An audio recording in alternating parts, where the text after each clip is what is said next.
Hello, everyone, once again. My name is Bart Smuga, and I'm very happy to have you here for our next Alteryx user group meeting. As you can see, we have some special guests, Jared and Jaroslaw. I would really appreciate if we could ask people to mute the microphones. And if you have any questions, feel free to use the chat. And after that, we will have a Q&A session dedicated to ask any questions you may have. At the very beginning, I would like to just take 1 minute of your time to introduce myself. I'm Bart, and some of you may know me from LinkedIn. I'm a big fan of Alteryx. I love sharing how Alteryx simply creates some great automations and basically big savings through implementation of Alteryx. I'm honored to be an Alteryx ace, an Alteryx partner. I co-founded a company, DataPal, a few years ago, and on a daily basis, I help several global companies when it comes to Alteryx training and Alteryx consulting. Moreover, I'm a leader of this Alteryx user group, along with Emil, Sebastian, and Jakub that you can see on the screen on the slide right now.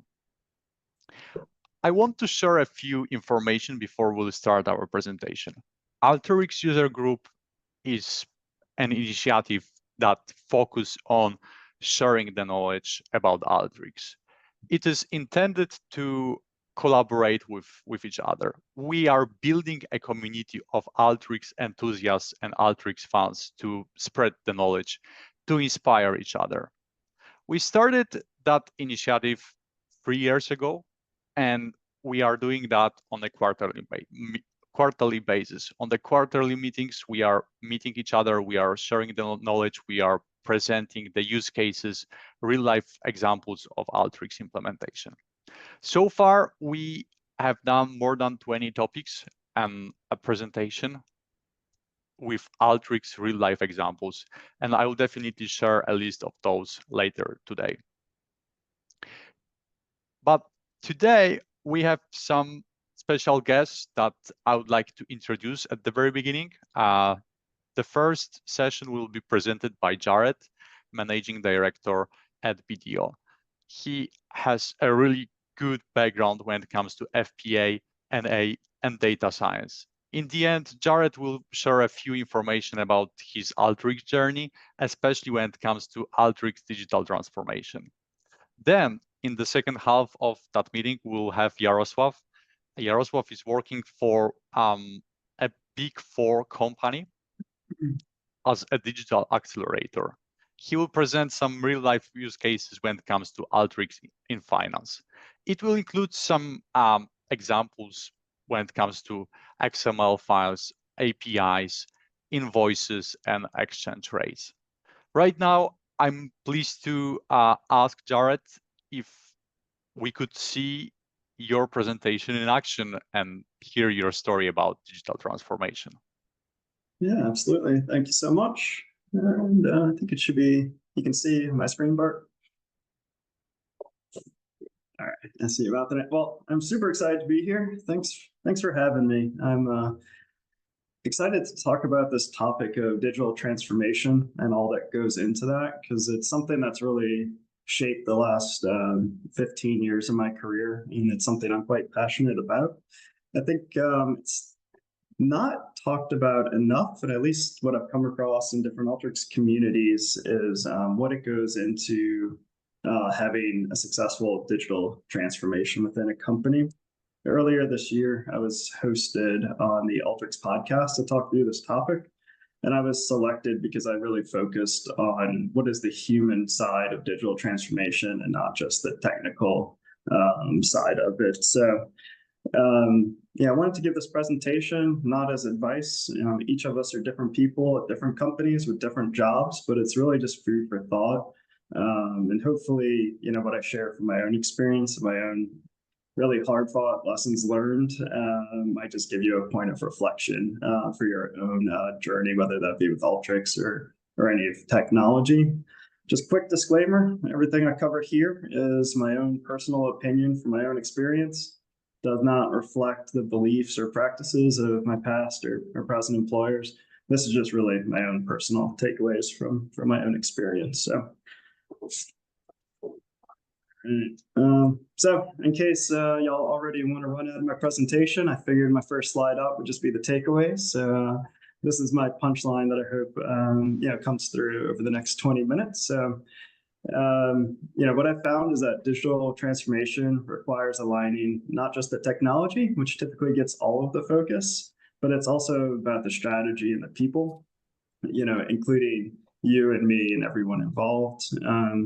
And ultimately what I found, and took me a long time to learn, was that personal resilience is really a key component of a successful digital transformation.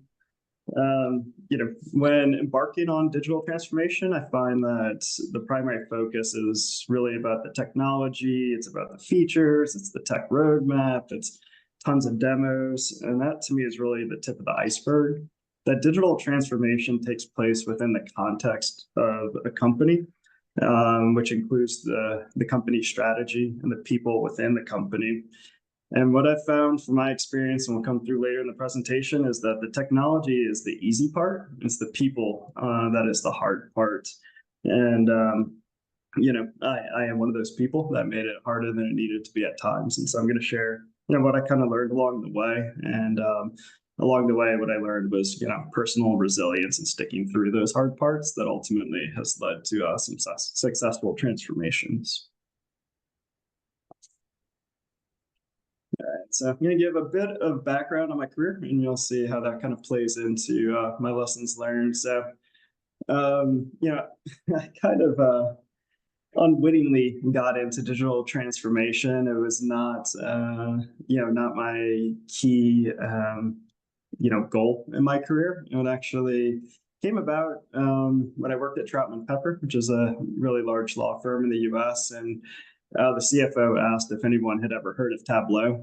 This is about 2011, 2012. No one had, so I watched the YouTube video, fell in love with it, and that set me about bringing Tableau into the company, and was really my first experience with digital transformation. And though it ended up going on to great success within the company, I completely burned out within 2 years of it, and quit and went and traveled the world for many months to go find myself, because it was really, really difficult.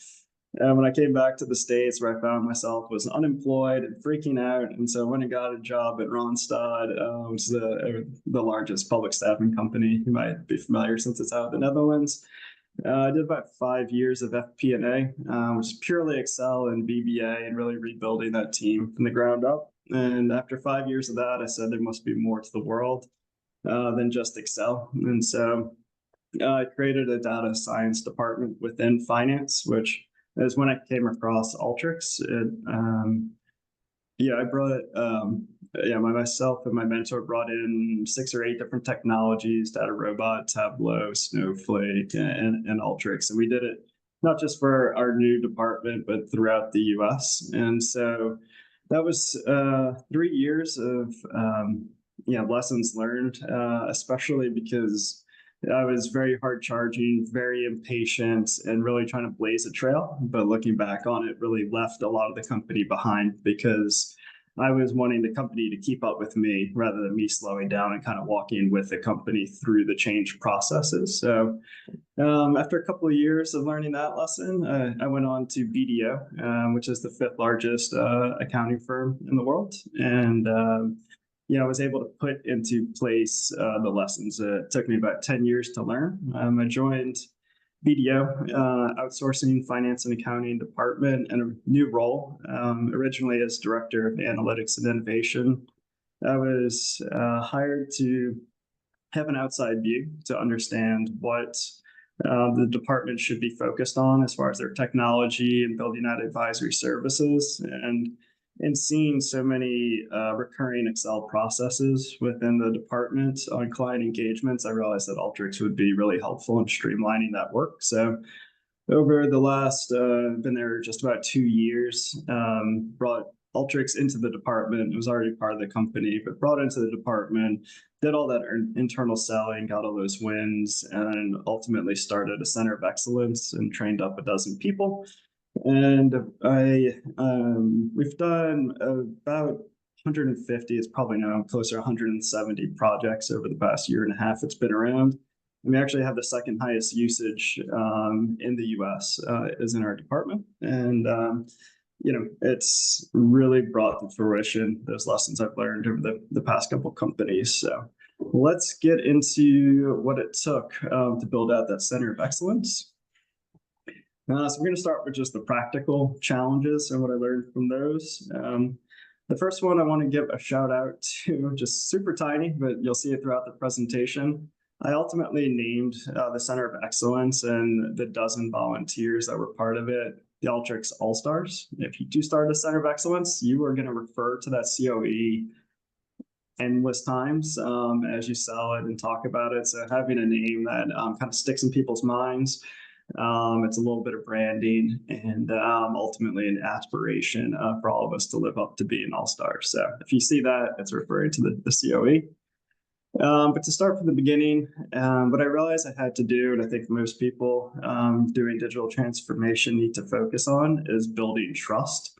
And that was ultimately far more encompassing than I really imagined in the beginning, especially because I was an outsider to the company and the industry. And Alteryx was new to the department, and even just the ideas behind RPA was a bit foreign. So I really had to build that trust out within my department and my leaders and myself, that I even know what I'm talking about. Alteryx as a product and how it works and what it's capable of doing. And then of those that volunteered for the Center of Excellence had never worked with it before, except for one. And they needed to build up their own trust, and the company had to trust in them that they could ultimately deliver to clients good solutions. So focusing on that trust was critical, and that was done through really racking up the wins. And this is going to be the first time I mentioned patience, which will be the common theme throughout all of this. It didn't take just 1 or 2 or 3 or 5 or 10 or 20 wins. I think it really got up to, I want to say the number is 55, but it was many dozens of wins to really have enough people understand the potential and get comfortable with how it works. I focused on really letting the work speak for itself, whereas at past companies, I more so pounded my chest and shouted from the rooftops because I was excited. I wanted everybody to see it as well as I had. Probably turned more people away than it helped. So letting the work speak for itself, and ultimately having enough people see it that the work is socially proofed, where people are hearing it from each other and not just always from me. So the more people I could get it in front of and build solutions for, they would talk. It would end up in meetings, it would end up in presentations. You have more of a network effect as it builds up a reputation. I think that was ultimately critical of getting it adopted and people believing in it. Hopefully, you're more fortunate than me, but I feel like most companies are typically cash constrained and have tight budgets that they're working towards. And that was the reality that I faced, which really required resourcefulness and collaboration. There was other departments, particularly our tax department, that had a large Alteryx presence. And even though I was given the budget dollars for the actual licenses, I had to work with other departments to get professional trainers in. I had to do training myself. Alteryx has fantastic materials through the university to learn. So it takes a lot of resourcefulness to kind of piece these different areas together to be critical in training people up and having a well-functioning center of excellence. And ultimately, those 12 brave souls that volunteered to be part of it didn't report to me. And so it really ended up requiring a lot more inspiring and influencing, that people wanted to be involved. They wanted to make the sacrifice. And ultimately, now I have to just, when projects come through and new clients come on board, I need to go talk to each of them and understand people's availability. And very often they're willing to step up to the plate and put in the extra hours to just support this for the company's betterment and their own. So if you are facing that situation, it's a lot more about influence than just dictating to people who report to you. And yeah, managing those conflicting priorities can be a challenge, but ultimately by having people who believe in the mission is critical. And then probably, one of the toughest, I'll say second toughest lesson learned was delegation. The whole goal and how I went about building the Center of Excellence was you want to build a program that outlasts you. That's maybe not everyone's approach. You just want to be the main person everything depends on. Ultimately, I'm going to get bored with whatever I do. And so I want to be able to pass this off to whoever would come behind me so that I can work on building out advisory and analytics services and the next latest and greatest thing. So it was a personal challenge to be able to give up that control. But ultimately what helped me do that was really putting a ton of thought and time into the front end of building the program with the right systems. We used Smartsheet because that's what was available. But anything to track projects, intake forms. I've seen your past presenters talk about documentation guides and the way you lay out workflows so that the goal was that anyone that was part of the Center of Excellence would be interchangeable, which is critical, especially if they don't report to you. So any effort put into documentation, organization, and communication is absolutely critical, and ultimately being able to delegate the work.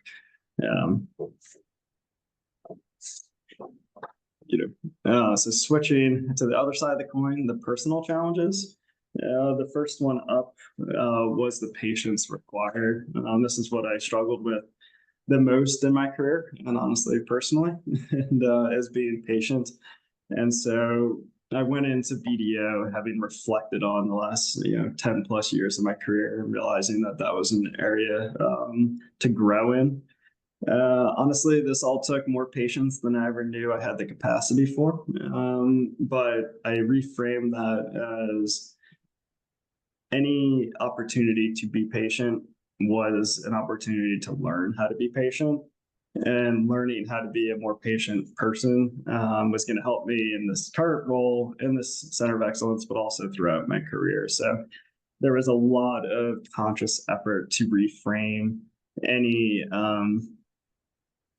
any delay, any hindrance, or any block as a chance to learn how to be patient, and also to showcase my talent in being patient and being civil, or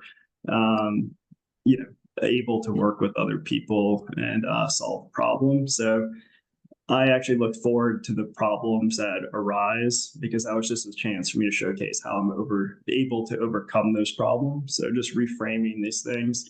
It took me a long time to have that stick, but that ultimately helped me throughout all the patience that was needed to get a product off the ground.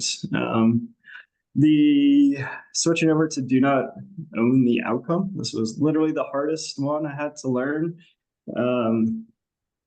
Anyone that's embarking on digital transformation or working with Alteryx in a new way within his or her company, I would think is a very ambitious person. They have an idea of what success looks like. And not only do they want to succeed, but they want to succeed now.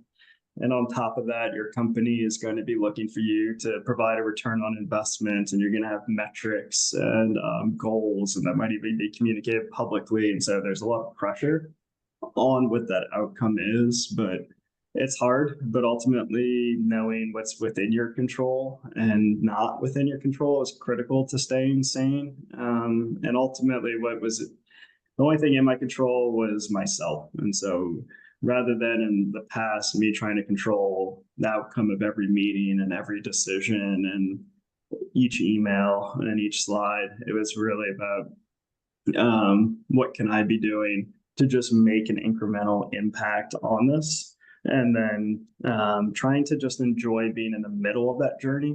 So often you just want to be at the end because that's where the prize is, but there's a philosopher I like a lot, Alan Watts, and he kind of used the metaphor of an orchestra is not deemed to be successful and how quickly they play. If that was the case, they just play a single note, or you don't go dance just to end up in a particular place in the floor at the end. Otherwise, you just go to that place, or you just read the last page of the book. The whole point is that journey, and being able to be comfortable being in the middle of that is just going to help you persevere throughout those delays, and really make it much more entertaining of a journey to be through beyond.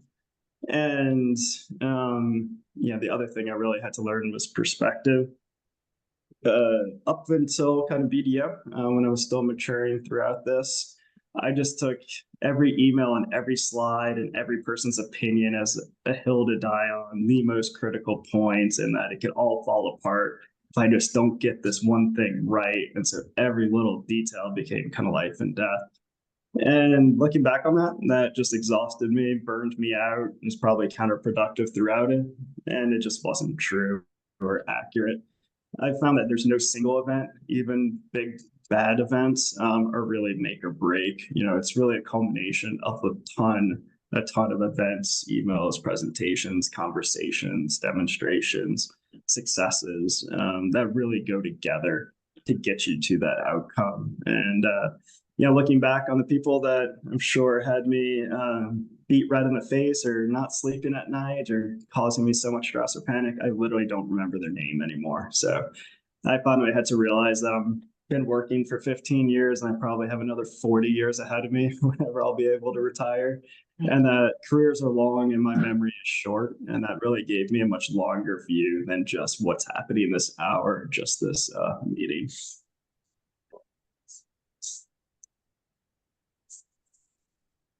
All right, so covering lots of lessons. And when I look back across all these different experiences, what I realized is that digital transformation is unique. You can Google how to do something in Alteryx.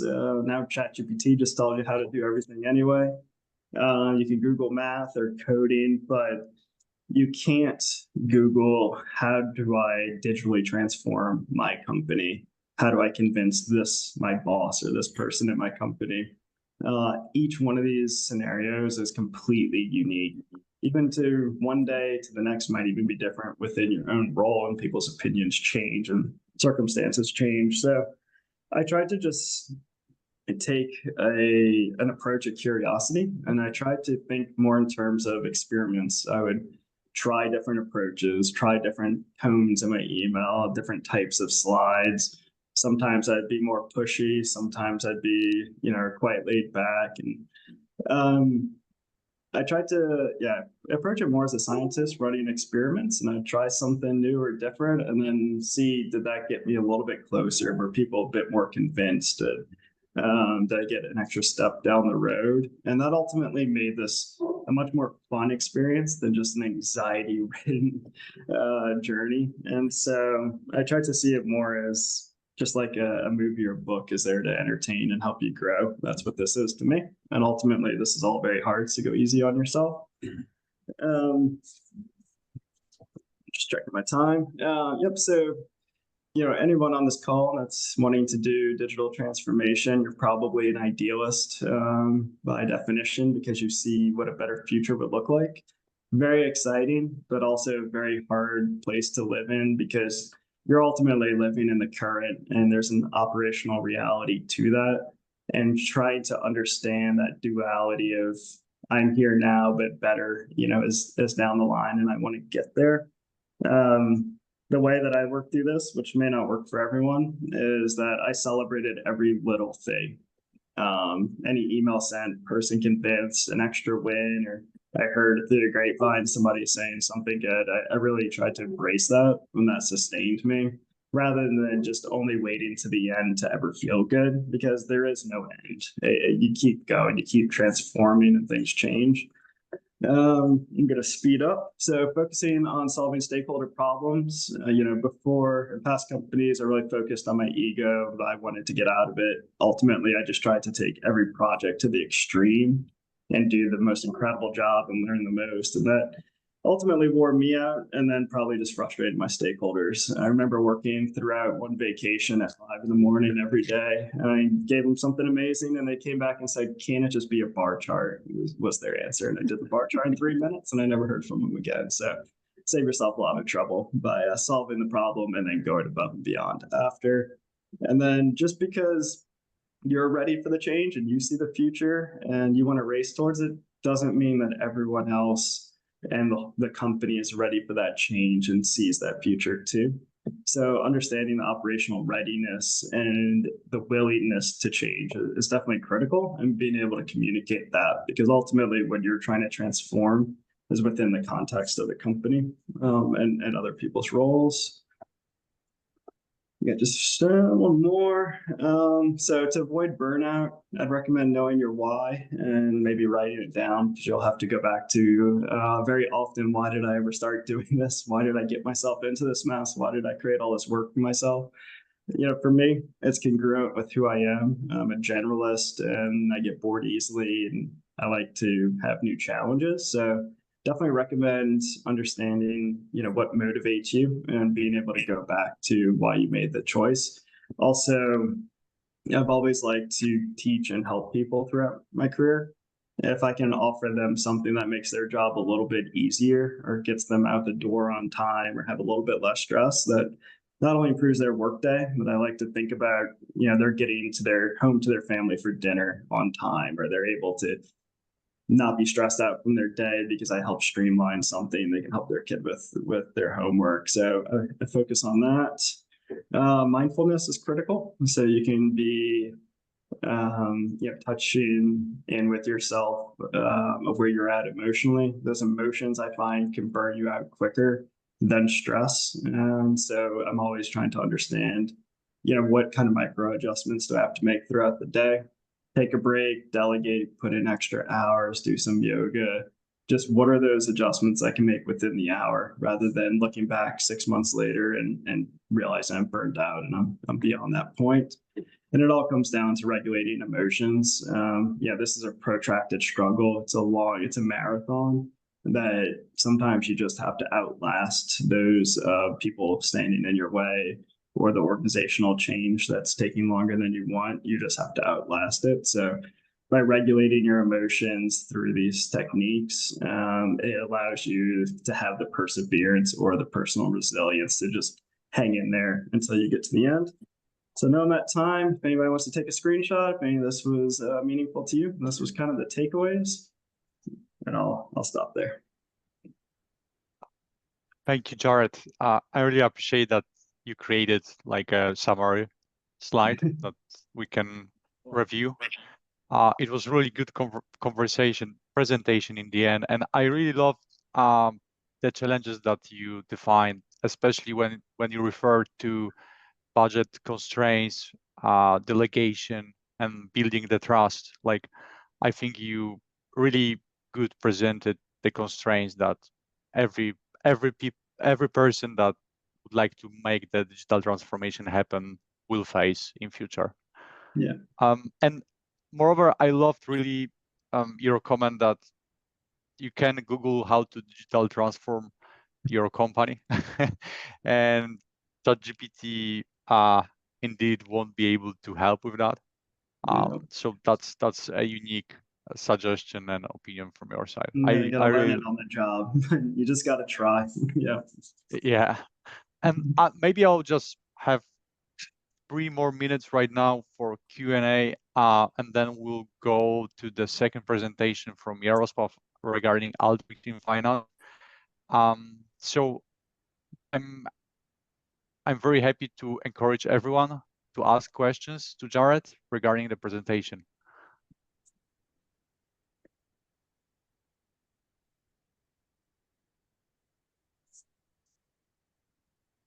So I got one question. Return on the investment is very important for every company. Do you have specific examples of how you measured it for Alteryx use cases? Yeah, absolutely. So Alteryx is used in our both in our back office in our department, but also on client-facing projects. So there were some really good benefits. It was kind of interesting. In the back office, our operations team and finance team have been able to use it to create reports and analysis that was helpful to my boss, and they had never been able to get that information before. So they got to experience the benefit firsthand. But the other 2/3 of the projects were client related. And so by automating those projects, we're able to increase our margin by cutting out a lot of the labor. We were also able to expand our statement of work with some clients. So we're able to generate net new revenue. And we've won some clients based on kind of the RPA sales pitch that we weren't able to offer before Alteryx came into our department. So more revenue, more margin, and then icing on the cake was helping out the leader with some reporting. Thank you, Jared, for the answer. Are there any other questions that we would like to address to Jared? Or are we good to go to the second presentation from Jaroslaw? Happy to hear that. I can also respond in the chat. Perfect. Thank y'all. Appreciate you listening. Thank you, Jared. Really appreciate that. So right now, Jaroslaw, we would love to hear more about your story when it comes to Alteryx in finance. The stage is yours. Yeah, sure. Thank you. Yeah, and I have very similar experiences to Jared. So sometimes at times when I was listening, it was like my experiences expressed in other people's by other people. So yeah, great presentation. Thank you for that, and thanks for having me here. Let me share my screen.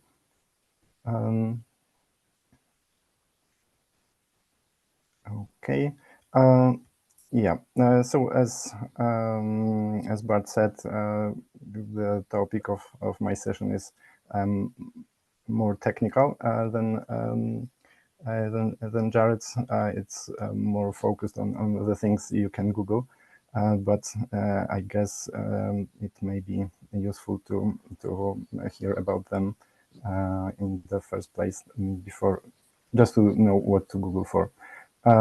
Okay, so as Bart introduced me, I have multiple years of experience in financial audit in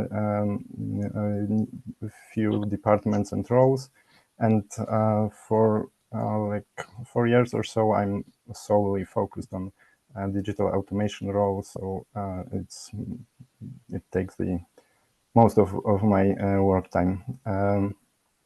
Yes, and similar disclaimer, everything I say here is like my own views, my opinions, and they do not necessarily represent those of my employer.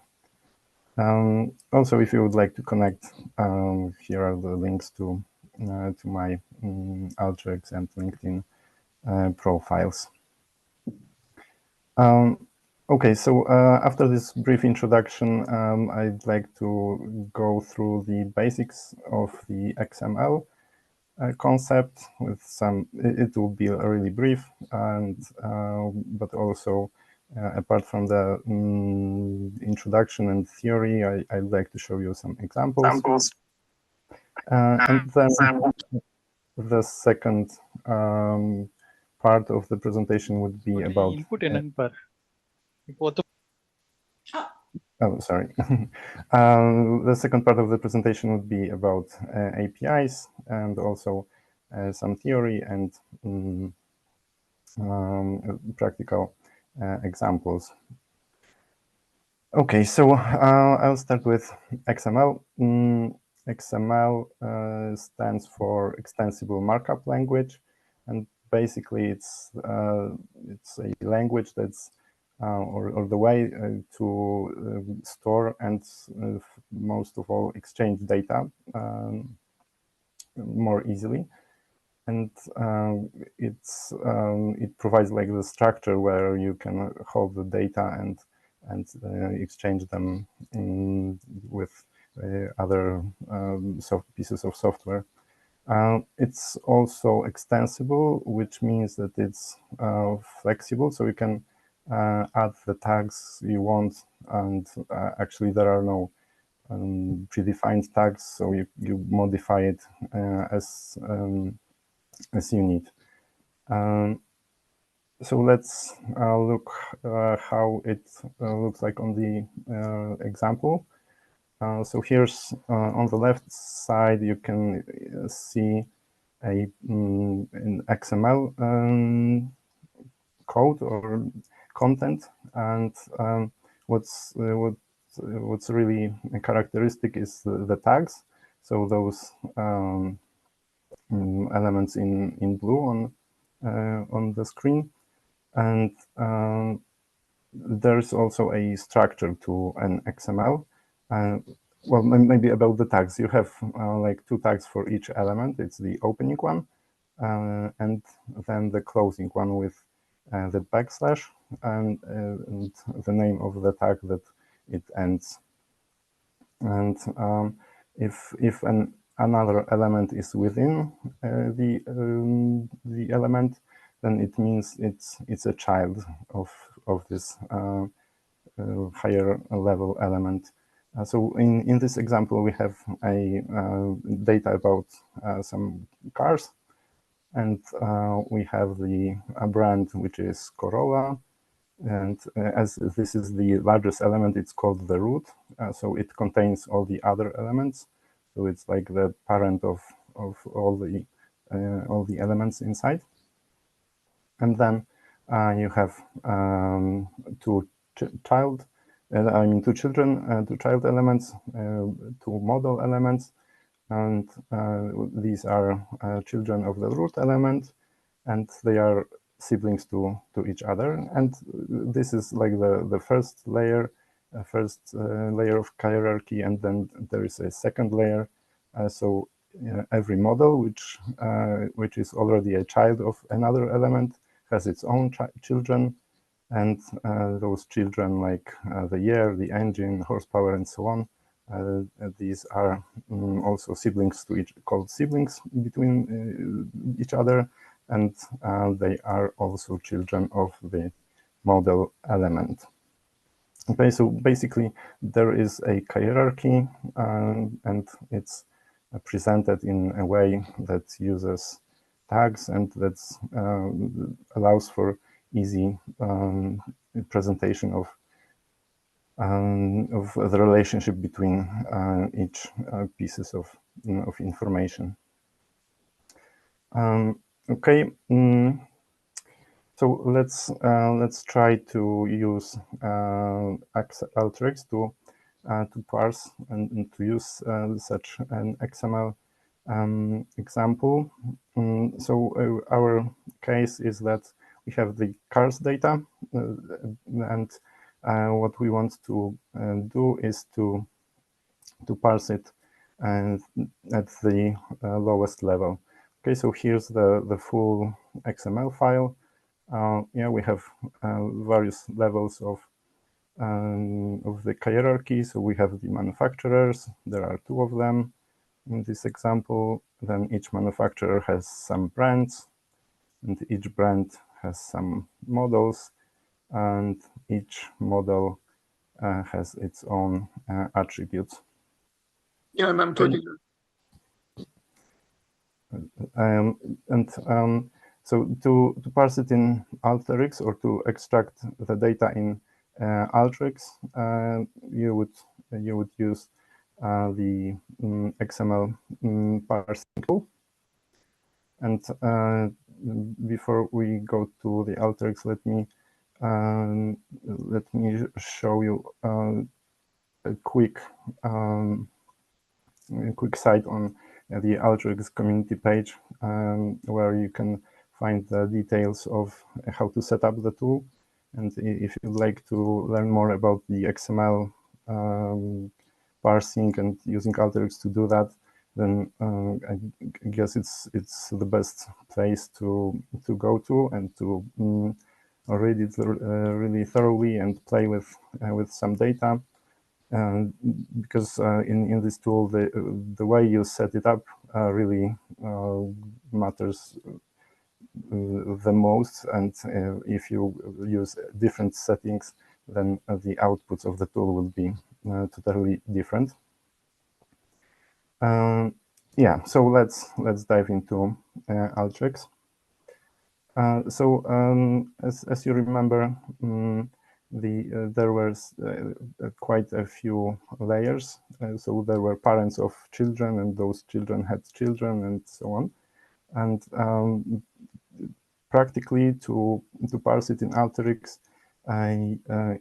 in practice, it's the best way is to parse the data, or to parse, meaning extract the information that you want from the XML file, like step by step, so level by level. So here's a quick workflow that does exactly that. So first of all, we parse the data at the root level, so the biggest element, the parent of all parents. And then we go, so the car manufacturers element. Then we go down one level, and we can use different settings to do that, to specify a child name. Here is a manufacturer, and then we go another level down, which and now we can use also another way of parsing or finding the element to parse, and it's auto detect child, which then will parse the information from relating to the model, to the element that is most common, so it the one that appears the most times. And then as we go down into the level of the brands, so let me just remind you the structure. So we parsed the car manufacturers, and now we parsed brand into specific models. And then as we have the lowest level elements in front of us, then we can return those values, because it was what the use case was aiming for. Then, after removing the data that we don't need, we have what we wanted, right? So all the data concerning the cars, together with their manufacturers and brand names, everything from the XML file. Okay, so this was a rather simple example of a structure. In practical, I mean, in practical terms, the XML structures can go really more complex than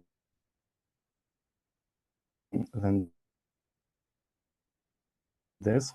And as an example, invoices system that will go live in Poland in 2026. It's in other countries, it's already live or will be live. Similar systems, but basically it's the name is KSEW, and it's a Polish abbreviation for National System of E-invoices. So basically, it's a structured way of presenting invoices. So and also the whole system and infrastructure that it will be storing the invoices and sending them through between the companies. So if you would like to know more, there are some official pages, websites that you can learn from. And here are links to a few of them. And basically, it will replace the whole traditional invoices, so papers and or PDFs in electronic format, and we'll change them into the XML structure. Okay, and as I mentioned, the XML structure is very complex. Here is the visual presentation of the structure of the invoice, and as you can see, there is one element has a lot of children, and those children have children, and so on and so forth, and it can grow really, really complex. But in such cases, Alteryx can also help with processing the data. And here's a really quick workflow that does that. Of course, I will not be, this workflow will not parse all the data, but in a simple, simplified case, when we want to, let's assume we want to parse only 3 data, so seller name, buyer name, and the monetary amount of the sales. And here are the, in the brackets, you can see the names of the XML elements that contain these data.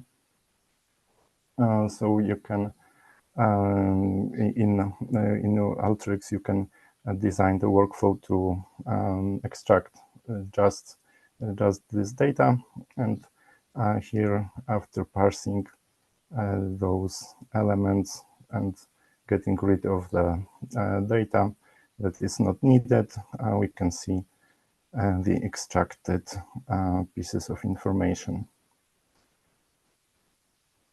Okay, as XML, as I said, is one of the, I mean, it's designed to store the data and to enable or to make the exchange of data easier between the software, various pieces of software. And this is used actually in APIs. And what's API? The API stands for Application Programming Interface, and it's basically a way that 2 pieces of software can talk to each other. And what's the most important in this concept, as I understand it, are the requests. So the way that one piece of software is sending information or asking for some data to the other, and then the other sends the information back. And of course, it's critical to, if you would like to use the API, it's critical to know how to properly prepare such requests, and also you have to know what to expect in return and how to use this information that you received. And those elements are usually found in the API documentation, which of course differs from one API to the other. And yeah, so let's dive into one of the examples to show you what I mean.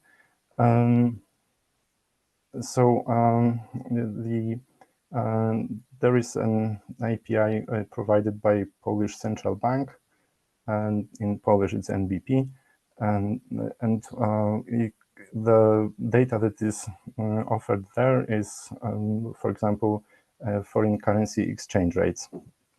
And let's assume that we have a case that we have lots of dates, lots of different currencies, and we want to convert them into Polish zloty in like fast and efficient way. And the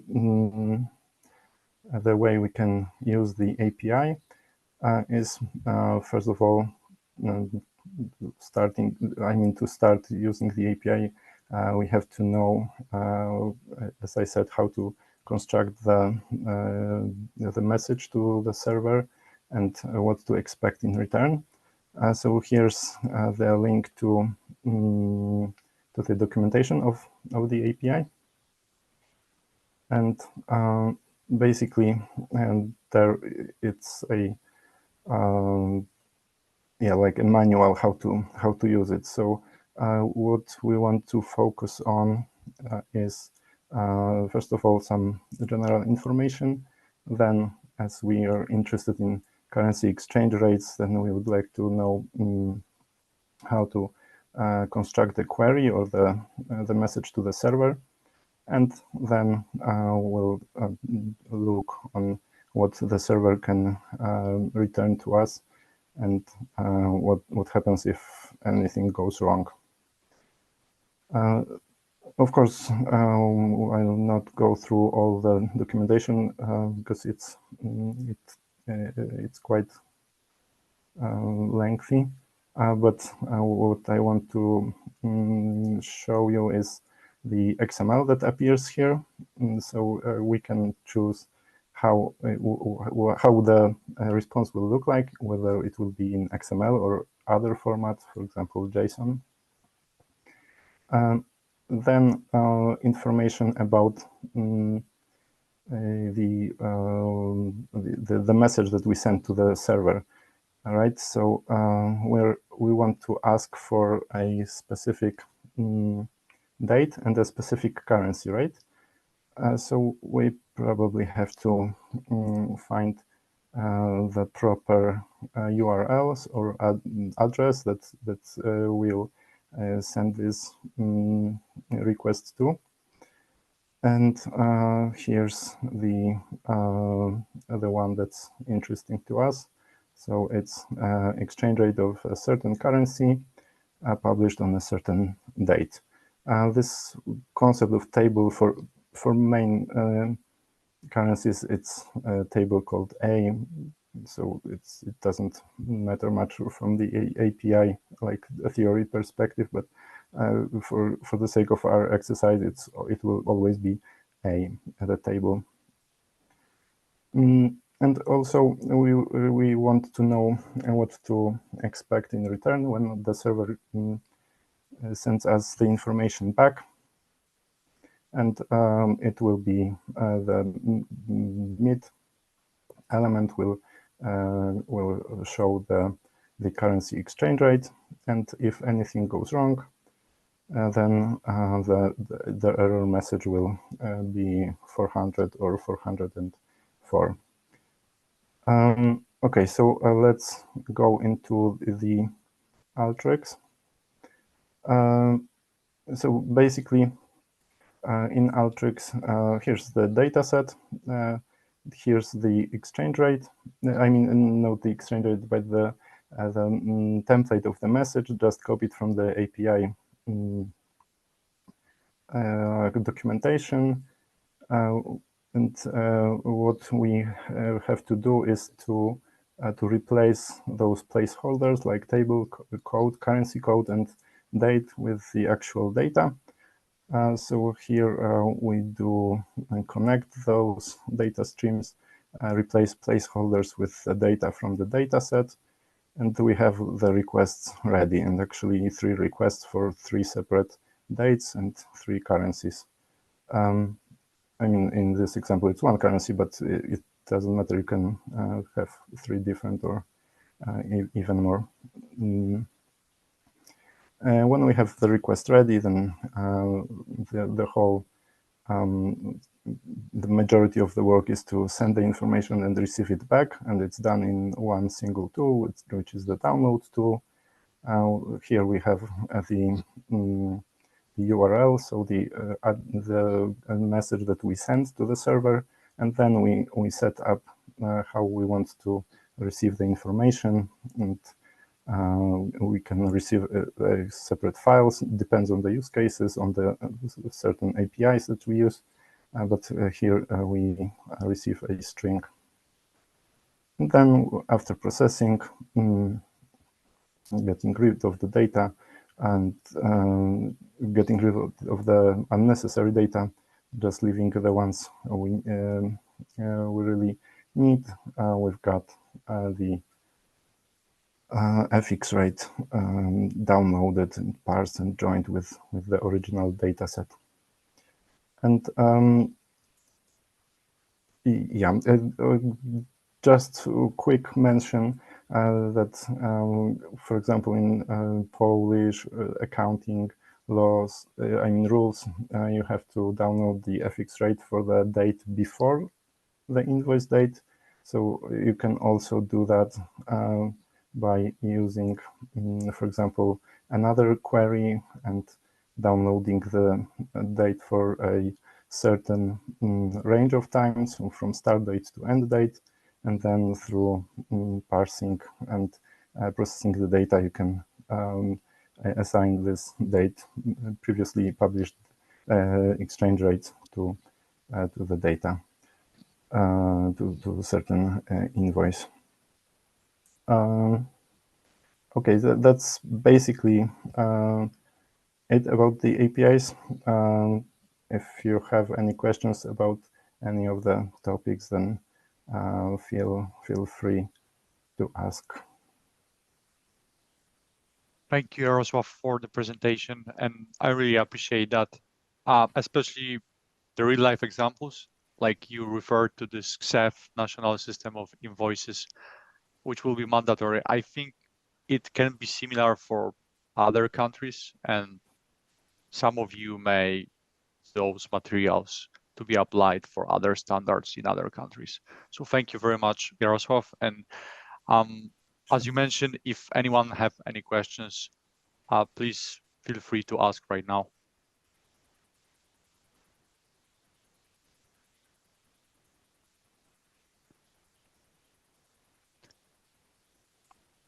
I don't hear any questions. So maybe just last comment from my side. I see that we are on time. I'm presenting right now a one-pager slide with the topics that we had in the past. As you can see, we started the Alteryx user group initiative 3 years ago.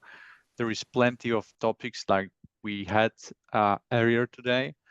And if you would like to check it out, almost all of the recordings are available on our YouTube channel. You can just quickly scan the QR code and you can follow to the all necessary materials, including YouTube channel that we have the recordings there. Hey, hi, Bart. Nisarga this side. So yeah, thank you so much for arranging this meeting. So I really appreciate for this meeting. Yeah, obviously we all love to Alteryx, so that's why we connected here. So just one concern or the doubt that I want to ask to the Alteryx expert guys. So while I using the Alteryx, mostly the Alteryx designer, which connected to the Alteryx server, and while using Alteryx, most of the time, like it gets stuck for a few seconds while I open the application, while I connect trying to connect to the data source. So that time it takes for a while.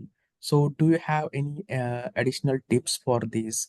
So it will help to improve my Alteryx performance. So do you guys have a suggestion for this? Thank you for asking, and thank you for raising that. I would suggest that we could connect on a separate call just between me and you to talk more in details about the issue that you have. I would like to better understand what exactly is the issue there.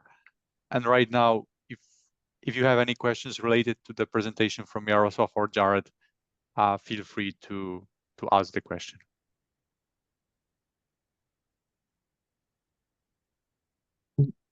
Yeah, regarding presentation, yeah, it's it was amazing regarding the XML presentation. I really liked the presentation, guys. Yeah. Happy to hear that. Thanks. Feel Yeah, free yeah, to thank you. connect with me on LinkedIn, and we'll work on that. Sure, Bart. Sure. We will connect. I can give you one, let's say, fast tip. You can go to user settings. So Okay. options, user settings, edit user settings. And there should be on the general tab an information, something like disable auto configure. So it will speed up a little bit because it will not load auto configuration for each tool. So maybe this will help you. Just as a quick hint. Yeah, thank you. Thank you so much, Sebastian, for for your input. I really appreciate. Thank you so much. Yeah, no worries. Thank you. And are there maybe other questions to Jaroslaw and Jared regarding the presentation which we presented? Feel free to ask. If not, we can, I think, slowly finalize this call for today, and we'll definitely arrange one more meeting later this year in Q4.